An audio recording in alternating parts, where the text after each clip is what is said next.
I'll talk about now. Instead of winging it. Hello everyone. We just want to thank you for watching this video, taking the time, because we understand that you are busy mamas and daddies and you need all the help you can get getting your kids, your newborns, all the way up to, younger kids, 8, 9, 10-year-olds, getting more sleep. So if you don't know me, I am Karissa Williams. I'm the owner and creator of 365 Daily Hustle. I am a certified life, health, and mindset coach. I am an author as well as a motivational speaker. And as a success coach, I help boss babes create better work-life balance. I help them reset, readjust, and refocus on what's most important to them. And together we build the systems and the habits, and we put those into place so that they too can live their healthiest life, that really allows them to step back from the overwhelmed, the burnt out, and really step into the best version of themselves. So I am with, and I'm so excited to introduce Summer Hartman. She is a pediatric sleep specialist, and I'm going to let Summer introduce herself because she is the bomb. And how quickly, just a quick backstory, I met Summer. We are two of the collaborator authors in our new book that's called Women Who Boss Up, and we are so excited for that to get launched here in the next couple of weeks. Yep. So Summer, I'm going to let you take it away, giving us your tips and advice on, of course, how to get our kids to sleep better through the night so that we can get our sanity back. Okay, so I run a company called Summer Sleep Secrets. I'm also a newborn care specialist and a pediatric sleep specialist. So I kind of cover everything.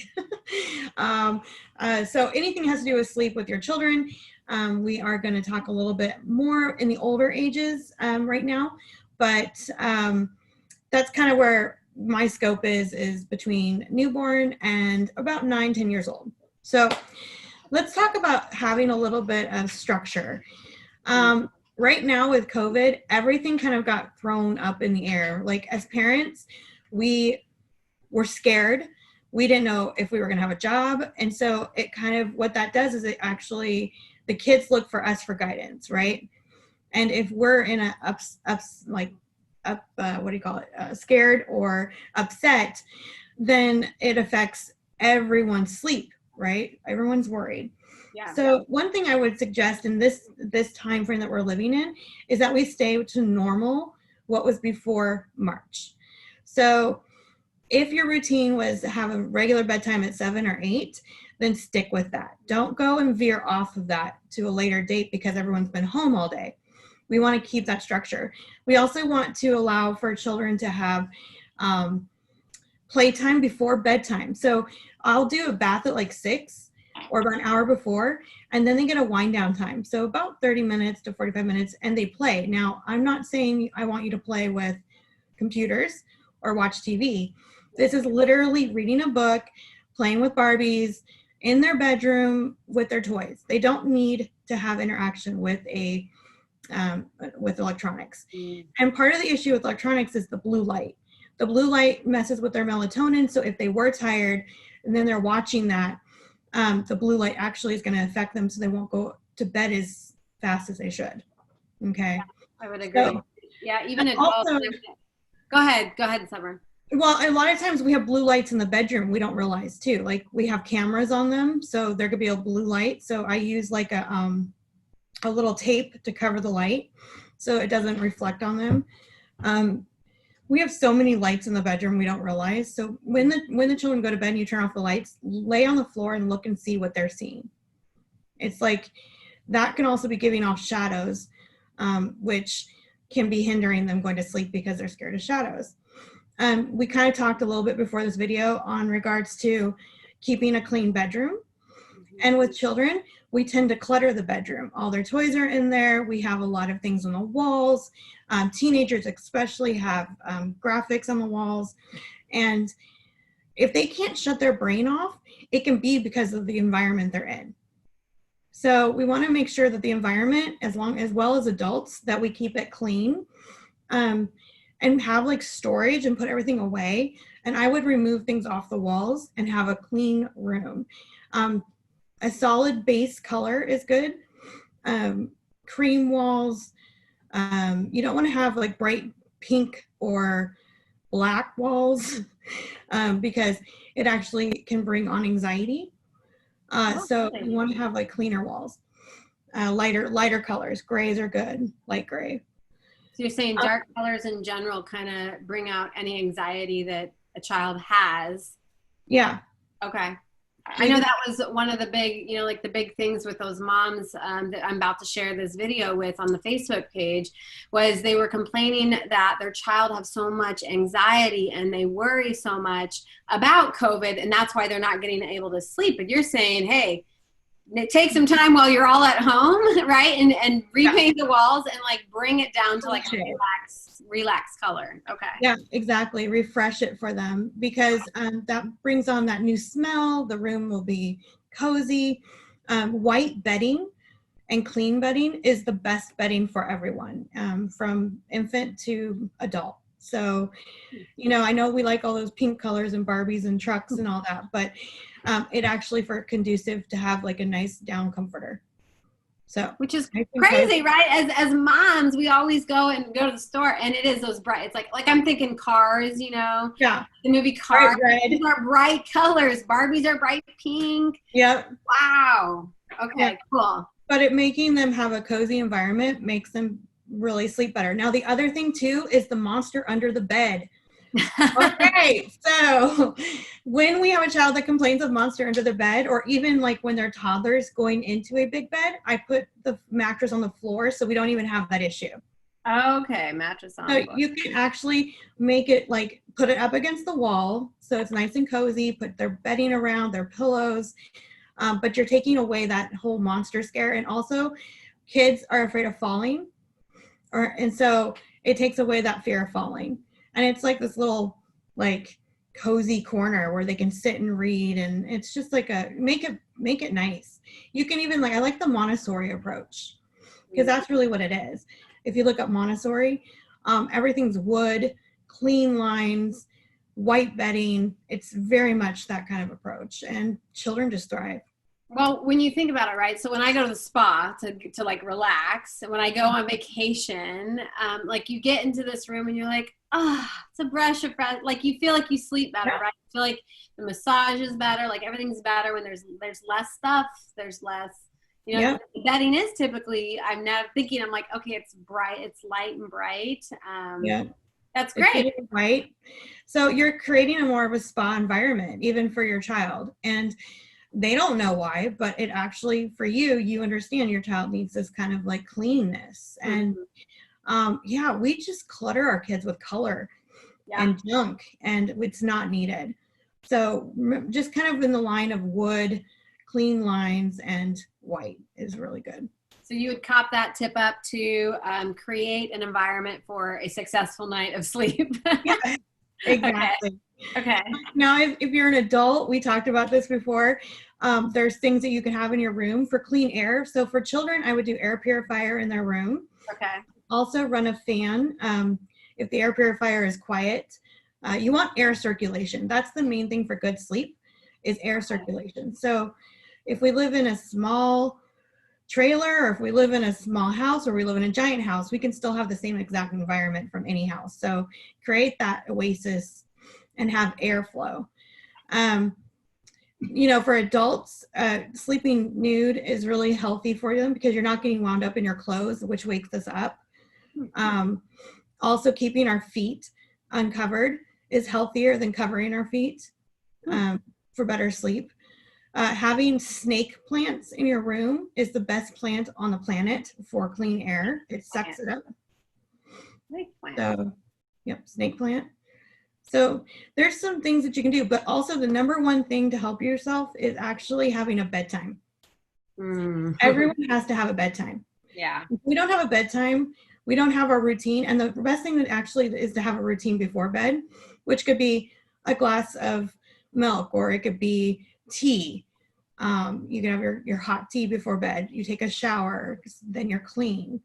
And then you go and you read a book, not on your iPad, not on your phone, but actual book, because of the blue light. Now you can get glasses now that blocks blue light, which is fine. But the main thing is that we have a wind down routine. a one-hour routine. For, A again, lot of times, so newborn, I mean, maybe not newborns, but like 2, 3-year-old, like all of this is going to work for the young ones all the way up to obviously us adults, but. yeah, this is all for any age. This actually covers every age. Like, Okay. so if you're having a toddler, the same applies with a toddler. Like you're going to have a bath at 6. They're going to have their 20 minutes of playtime. They're going to be in their cozy bed by 7 and prayers and good night. Okay. And you keep that routine. If you can keep that routine from 2 on all the way to 10, 12, 13, or even just 18, that's perfect. Like you want to have a bedtime routine no matter what. Now, when you get older, but 5, 6 years old, you're going to move that bedtime to like 8 or 9 because they're older. Yeah. But that routine should stay the same. Okay. No matter what. I love it. And adults too. Yeah. Cool. So, yeah, it's funny how sleep works, but sleep is just, one of the things I learned in the science that I've been reading and also studying is sleep, whereas fat, we can store fat, right? And so if we go, so like 3 days, we didn't eat, our body is going to disperse that extra fat to keep us alive. Mm-hmm. Okay, so we have like stores. When it comes to sleep, we never repair our sleep. It doesn't store. So you can never catch up. Nope, not at all. I hear that a lot. I'll just catch up on the weekend. And I'm like, okay. No, and actually, if you go off and you sleep in on the weekend, it throws your entire next week off. Yes, man. You need to keep the routine the same on the weekend. You can have like an hour difference, but they say no more than an hour. So like if you got up at 7 every week, you should be getting up at 8. If you want just busted a myth, right? Busted a myth. Myth busted. Yeah, totally. Yeah, I mean and also having like, we're really frustrated with life right now, and we're really scared as humans. Mm-hmm. And so being as normal to the normal that you had before, and if it wasn't normal and you had a really violent situation, change it, because you have a time right now where we can reset. Mm-hmm. So if you can reset how you treat your sleep, you're going to be much better when we're back to normal health and working out of the home and all that. This is a reset time. Mm. So, we just have to think of positive, and turning the negative into a positive is a really good thing too for our health. Yeah, 100%. I know that's something that I'm like, I'm kind of numb to everything that does go on because I'm so focused on all the positive, which kind of brings me to this. So because again, these moms and dads are saying that their kids are just so anxious. Like I don't remember being super anxious as a 5-year-old about anything in the world besides like my toys and stuff like that. Like I was getting anxious to start like school because it was exciting, but never about what was going on in the world. I never, so suggestions for the parents, like, because, they, and I'm not knocking it by any means, right? Like some of these parents are giving kids melatonin and sleep aids from as little as 2 years old all the way up, and getting back to a holistic approach. But what advice would you give the parents to stop doing, right? Because I feel like my energy, you pick up on that. So if I'm irritated because I didn't get enough sleep, everybody else, like gets like a not so great version of me because I'm irritable and whatever, but they're picking up that energy. So what advice would you give parents? Because it's our responsibility, you know what I mean? Yeah. We can't throw a Band-Aid and give them a supplement to make them sleep, right? Well, actually, I'm going to throw a little kink in there with the supplement. So melatonin, the pharmaceutical companies push melatonin because it's big pharma money. It's big money. So, but when you talk to doctors who are sleep specialists, it's only a placebo effect for most people. Mm. So you may think it works and it may only do a minor thing, but it actually puts them more into a stooped, like what's the word? Mm-hmm. It's more like a trance than it is actually asleep for melatonin. So it's not actually, it's affecting their melatonin, their natural melatonin. So it's actually more of a placebo effect. So you actually want to be really careful what you're doing. Now, children with autism actually need melatonin. Okay. Those children do need it because they don't create it. So there is a reason for that. Yeah, it's interesting, but people need to do the research, and it's so big money that they just keep pushing it. Yeah. I mean, so I'm glad you mentioned that, because, you know, even as adults, because I don't work with children, but I work with adults, and a lot of it is they want to create this like sense of I can't shut things off, and, you know, like I want to create a better bedtime, or like I call them a power down hour. But yeah, a lot of these women that I work with, they're like, well, I just would love to get to sleep without, like, you know, an aid to help me. But okay, so I can give a tip for that, because actually the best thing is like I already gave you guys all how to clean your bedroom up, how to make it smell better, how to make it, the smells make it also really important, because if the room smells like junk feet or dirty clothes, we're going to be worrying about cleaning the room tomorrow. If the room is clean and healthy and smells really clean, we're not even going to worry about tomorrow because the room is clean. So one of the biggest tips would be, once their head hits the pillow, the lights are off, you go to sleep. You have about a 5-minute window before your eyes pop open. So if you can catch that window and go right to sleep when you're actually tired, then you won't have your brain working overtime. You won't be thinking about the next day. Also, you can write in a journal right before you go to bed all the things you need to get done, so that when you're in bed, you're not thinking about the things to get done. Like a brain for that. But let's get back to the anxiety of the kids. Yeah. We are actually, as human adults, are pushing that anxiety on our children. There are things that they don't need to be aware of. Right. We know that everyone needs to have some idea about wearing a mask and why they're having to wear a mask and this new, you know, thing that's developed. But they don't need to put our worries onto them. So try to be as positive, read good stories to them, leave the note basically before bed on a positive note. Okay. So maybe they need to be shutting off their TVs themselves, like CNN, like news. Yeah, don't have that running in the background, because the kids are smart. Kids are smarter than they can ever be. I mean, even like, look how fast from 0 to 1 they grow. I know. It's the fastest in human. They grow so rapidly because they're smart. You know, people think that, you know, like half the time I'm teaching parents about cries because they're like, oh, it's going to damage them. And I'm like, no, they just learned from you because you ran in as soon as they started screaming. And now they know if they cry even harder, you're going to come running in. Ooh, Kids are smart from the moment they come out. Yes. So, let's talk about that one really quick, because I get that a lot. Should I go and check in on my wake? Like, how long can I let them cry? Like, let's go back to the newborns, because I know a lot of moms, you know, that are going to watch the video have a lot of new ones.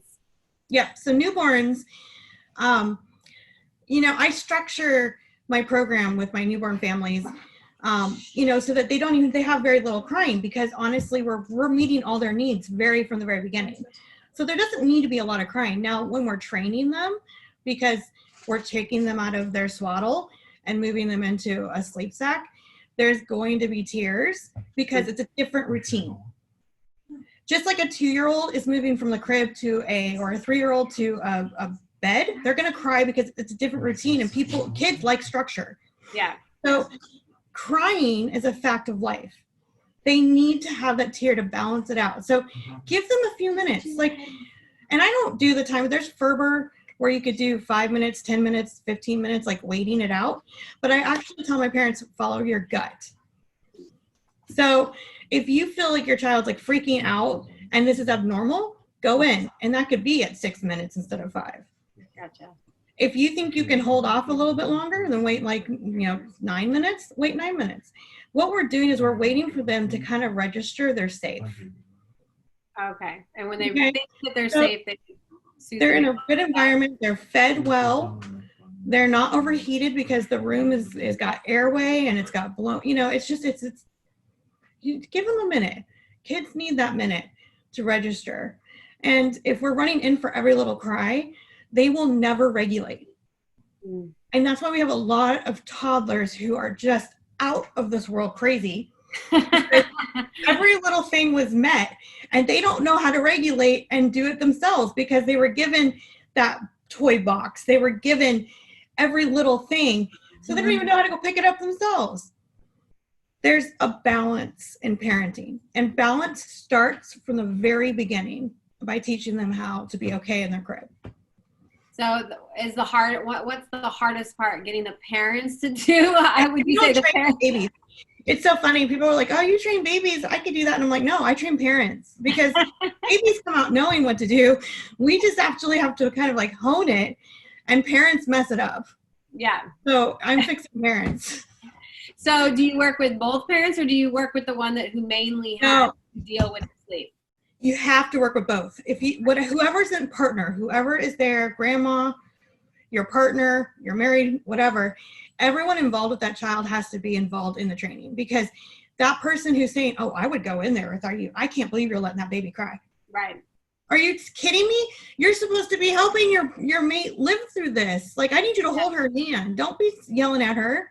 Yeah, they guilt trip you. Like, I can't believe you let your baby. Oh, I can't stand that long. I can't stand this. We're hurting them. And then it's like that person who paid me money to like help them is getting sabotaged. Yeah. Yeah. So you have to pick your people, and you have to be together at the same time, willing to train at the same time. If we don't have that, we're not going to be successful. Okay, cool. And then like if any other tips, if not, I have one more question for you. Any other tips you can think of? No, go ahead. Ask me away. You had said earlier about setting like proper expectations for kids. Oh yeah, we were talking about that. So the thing is we have teenagers. Let's talk about teenagers for a second. Teenagers are so frustrating, and we have such high expectations for them because we've taught them right for wrong. We know we don't want you to do this. We want you to wait for this. We want you, so we've given all the tools, and yet they still push back and do whatever they want to do. And it can be shocking as a parent because it's so disappointing. And then you realize they have to make that mistake themselves. Yeah. Yeah. Because we did too. Did my parents micromanage me in the 90s? No, we were pretty much just talking about this. We were left home alone from 9 years on. You're good, right? All right, you're good. I gotta go to the grocery store. Oh, you're gonna drive your bike at 8 years old to the local park? Okay, go for it. I mean, be back before dark. The 90s were like free run for every child above 6. I remember my brother riding 5 blocks to the park at 6. Yeah. So we've kind of gone so far from that. That was unbalanced. And then we've gone really unbalanced being over parenting. So the expectation that our children should be perfect and do exactly what we say has to be thrown out the window, because we will constantly be berating our children and upset with them if we have that high expectation. Mm-hmm. So we need to acknowledge, you know what? I'm happy you made the decision. I'm not happy with the decision. But this is your life, and I still love you. I mean, that's they need to know this. Like, okay, these are things that are going to happen. So this starts around 12 years old. You have to like really look at your kid. They're going to start making decisions that you're just like, I've taught you better. I'm like, are you serious? Why would you steal that? Why did you go into that? What makes you think that was smart? Because there's going to be consequences. And I'm not going to not let that police officer talk to you, because you have consequences. Yeah. But it doesn't mean I don't love you. And it doesn't mean I know you don't know right and wrong. Yeah. So how we talk to our kids and get them through this period of like, okay, if we just looked at them and grabbed them by the back of their ear and was like, oh my God, I hate you. I can't believe you just did that. That was so awful. Yeah. What did they learn other than just yelling at them? Yeah. And that's all they remember, honestly. And that's all they'll remember is my mom hated me. She yelled at me all the time. She slammed the door all the time. See, I deal with parents. I see, and actually I am a parent. I have a 19-year-old who is doing things I would never expect him to do. And I'm just like, oh my God, I just got earrings. I'm like, I would never condone that. I mean, he's the guy. I'm like, what are you doing? But that's what he wanted to do because that's what he wanted to do. And I'm like, whatever, I still love you, but wow. Yeah. But sometimes, again, he's making his own decisions. Mm-hmm. So 5 and 6 year olds, they want to make decisions too, right? Like they want to give them 2 options. 2 options. Okay. Never dictate that it's just, this is what you're going to wear. This is the options you have. And if you give them the options, they don't kick back as fast. Okay. So I don't like that outfit. When I don't like that outfit, well, you get those 2 choices. I want to read 5 books. Nope, you get 3. Okay. Yeah. So like the kid who's like, but I don't want to go to bed, and I don't want to go to bed. Like, can we read one more book? Because they're just like fighting this sleep so hard. Best advice there. So they get 3 books. I usually read the books either in the living room, or I read it on the floor in their bedroom. Okay. And that last book, they get in bed and they go to bed. Okay. So it goes back to creating that structure that you set earlier, right? Like set the bedtime, and then maybe even 30 or 45 minutes. Like I teach my women, like create, like I always say, start with the bedtime that we want. So if 9 p.m. is what we ideally want to be asleep by, now we got to get hygiene in there. We got to pick out our workout clothes. We got to get our lunch ready, like all these steps. So when do you really need to start to power down? So we start at like 6:15 with bath, and then 6:30 we get them dressed, and then they can have 30 minutes till 7 to play in their room. Okay. And then at 7, mom comes in and she reads, or dad does, and comes and reads the books that they picked within that 30-minute window. Okay. And then you read and you say your prayers and you go to bed by 7:15, 7:30. Okay. And what age would you say that's really appropriate? Great. I would start that kind of routine around 2.5, 3 years old. Between that 2 and 3. Okay. And then we just got one question on Facebook here. Weighted blankets. Weighted blankets, it's kind of like what I was talking about with duvets. They're kind of weighted. So weighted blankets are fine. They're good as long as the child doesn't overheat. Okay. So going back to keeping that air circulation weight. Yeah. Pretty good. And then earlier you mentioned smells. Do you recommend any like oils, or like what do you recommend for? So clean. I don't recommend oils necessarily because they can be really strong in the room. But if you do, keep it light. Clean smells like your wash. Not too heavy on the perfumes. Okay. All right. Gotcha. All right. Cool. So Summer, for all the parents that are like, okay, I have kids, I have questions, like how can they reach out to you? How can they get a hold of you? What's the best way for them to find information about you? Because I know there's a lot of people that are like, I am so stressed because my kids are not sleeping, and I will do anything to get my kids to go to sleep. Well, they can call me 866-976-4944. Or they can actually go on my website at summersleepsecrets.com and just fill out a form and I'll answer. I'll give them a call. Okay, so, and I will definitely add the website to this video, and so that anyone needs to get a hold of you that way. Yeah. And I won't put the number on. They'll have to watch the video for that one. I appreciate your time, and I know there was so many women and men are going to benefit from working with you. Yeah. I was like a zombie for like a couple of years, so if I could actually have gotten some sleep, I can't imagine how much more productive I would have been during the day. How much more efficient, and most of all more like happy. Well, and one of the things that I want to mention too is postpartum depression in men. It's never talked about. It's taboo. Mostly the postpartum depression is talked about with women, but men go through it too. So getting sleep cures that postpartum depression. It's mostly based on sleep because of exhaustion. Yeah. Okay. So anyone who's struggling with postpartum could benefit obviously from hiring a sleep expert. Yep. Kids to sleep. Yeah. If they have depression, it's most likely because they're not getting enough sleep. Yeah. Wow. Okay, cool. Yeah, we could talk hours because we could do hours on this. I'm like, I love my sleep. Like that is a non-negotiable. It's one of those habits that I'm like, sorry guys, I gotta go. And people will literally be like, Karissa, it's 8 o'clock. And and there is going to be something new coming out too. Actually, you don't know about, I haven't told you, but I have a new channel that's coming out. It's going to be a video subscription channel. So I'll be teaching all my sleep tips and everything from 0 to 18 on this channel. Oh, wow. Okay, cool. Yeah, let me know, and then I can always pass that information. Of course. Yep. All right. Well, I thank you so much, Summer. I've got to hop off, and I'll put all of that in the feed probably later this afternoon, if not tomorrow. Great. Excited. Thank you. All right. Bye. Bye.